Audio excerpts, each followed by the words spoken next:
Isa, boa noite, doutora. Boa noite, espectador da CNN.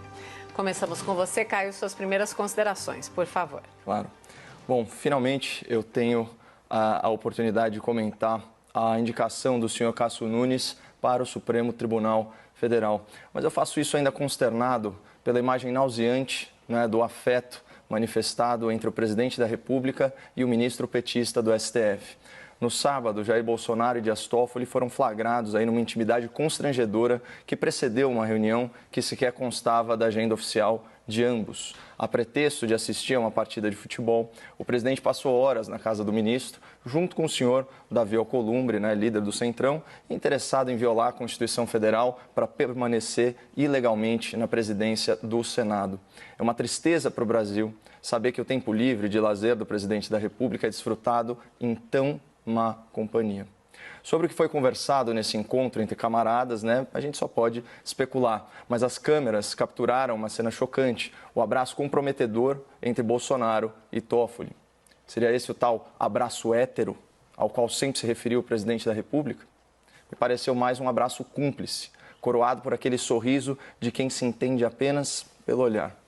Mas, acima de tudo, foi um abraço antirrepublicano, fruto de uma amizade tão recente quanto indevida, pelo simples fato de que Dias Toffoli foi, e provavelmente ainda será, juiz de causas do interesse do presidente da República e da sua família. Como não lembrar da assistência judicial ao senador investigado Flávio Bolsonaro, que em 2019 viu o seu processo suspenso por meses por uma decisão monocrática do ministro Toffoli? E detalhe, para obter esse resultado favorável ao senador, o ministro do STF paralisou centenas de apurações sobre corrupção e lavagem de dinheiro originadas a partir de relatórios de inteligência financeira.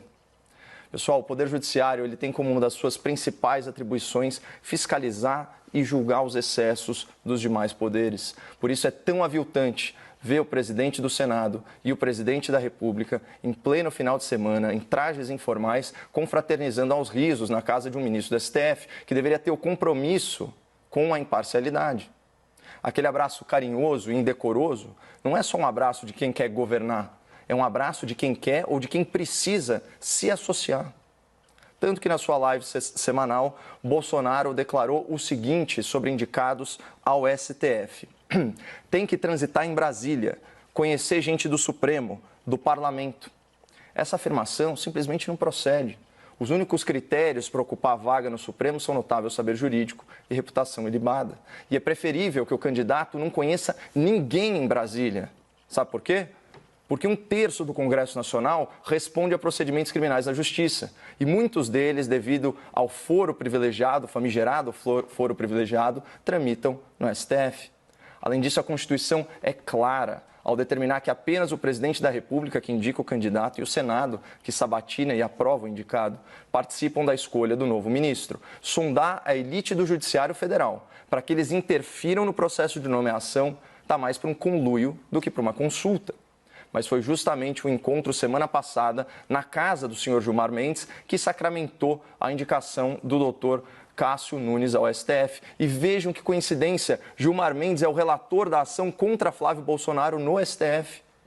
O que significa isso na prática? Que o presidente da República escolheu seu primeiro indicado ao STF para agradar os 2 ministros do Supremo responsáveis pelo processo do seu filho. E fez questão de visitá-los em casa, numa demonstração pública de submissão, disfarçada como um ato de cordialidade.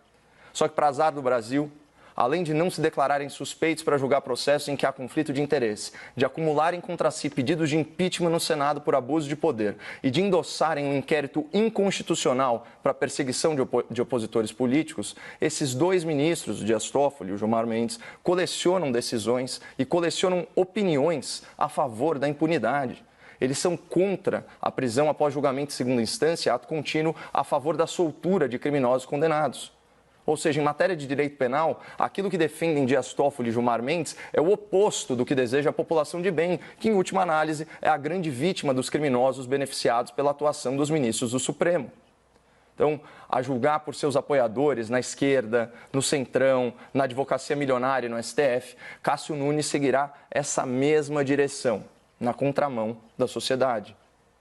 E pior é que não é nem a primeira vez que o presidente faz uma indicação que contraria seu compromisso de campanha de endurecer o enfrentamento ao crime e à impunidade.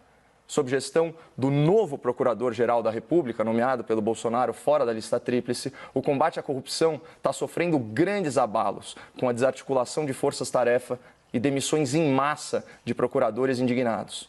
Fora que a própria atuação do presidente tem decepcionado. Além do silêncio sobre a adulteração do pacote anticrime no parlamento e sobre as decisões judiciais criativas, para dizer o mínimo, no STF, ele sancionou, sem exercer aí o seu direito de veto, a criação do juiz de garantias, a lei de abuso de autoridade e as alterações nas regras da prisão preventiva e da delação premiada. Ou seja, no governo Bolsonaro foram aprovadas leis mais brandas contra o crime, que dificultam a persecução penal. E foi nomeado um chefe do Ministério Público que trabalha contra a autonomia funcional dos seus procuradores. Esses são fatos já consumados. Mas o que está por vir é infinitamente mais grave. Tanto que o grande jornalista J.R. Guzzo publicou um artigo intitulado Do Ruim ao Péssimo, concluindo que, aspas, Bolsonaro conseguiu algo que parecia fora do alcance humano, piorar o STF. É uma análise pertinente a do jornalista, porque apesar de todos os seus defeitos, o ministro decano da Corte, Dr. Celso de Mello, possui uma grande qualidade. Ele está prestes a se aposentar. Pamela